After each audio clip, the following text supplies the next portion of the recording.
Hello friends, welcome to my channel. আজকে আলোচনা করব মল্লিকা এই নামের অর্থটি। মল্লিকা নামের অর্থটি জানিয়ে দেওয়ার জন্য আমাকে কমেন্ট করেছিলেন আমার ভিউয়ার্স সোমা বিশ্বাস। তিনি মল্লিকা নামের অর্থ জানতে চেয়েছেন। মল্লিকা নামের ইংলিশের স্পেলিংটি হলো MALLIKA, এছাড়াও MOLLIKA। আপনি কোন স্পেলিংটি ইউজ করেন অবশ্যই কমেন্টে জানাবেন। মল্লিকা নামটি হচ্ছে হিন্দু মেয়েদের নাম, ভারতীয় নাম। মল্লিকা শব্দটি হচ্ছে একটি সংস্কৃত শব্দ। মল্লিকা নামটি বাঙালিদের মধ্যে খুবই জনপ্রিয় একটি নামের মধ্যে পড়ে। মল্লিকা নামটি ভারতীয় নাম এবং খুবই শ্রুতিমধুর সুমিষ্ট একটি নাম।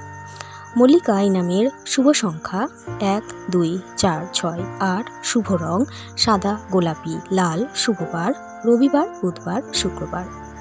মল্লিকা এই নামের মানুষেরা খুবই ভাগ্যবান, স্বাধীনচেতা, আকর্ষণীয় ও আবেগপ্রবণ প্রকৃতির হয়ে থাকেন। এবার জানাই মল্লিকা নামের অর্থ। তার আগে ছোট্ট অনুরোধ, এভাবেও আপনারাও যে কোনো নামের অর্থ জানতে চ্যানেলটি সাবস্ক্রাইব করে সঙ্গে থাকবেন এবং যে নামের অর্থটি জানতে চাইছেন অবশ্যই কমেন্টে জানাবেন। মল্লিকা নামের অর্থ হলো মল্লিকা অর্থাৎ রানী এই অর্থে ব্যবহার করা হয়ে থাকে। এছাড়াও ফুলের নাম এই অর্থে ব্যবহার করা হয়ে থাকে। মল্লিকা অর্থাৎ রানী, এছাড়াও ফুলের নাম, একটি বিশেষ ফুলের নাম এই অর্থেও ব্যবহার করা হয়ে থাকে। এই ছিল মল্লিকা নামের অর্থ। আপনি কোন নামের অর্থ জানতে চাইছেন কমেন্টে জানান।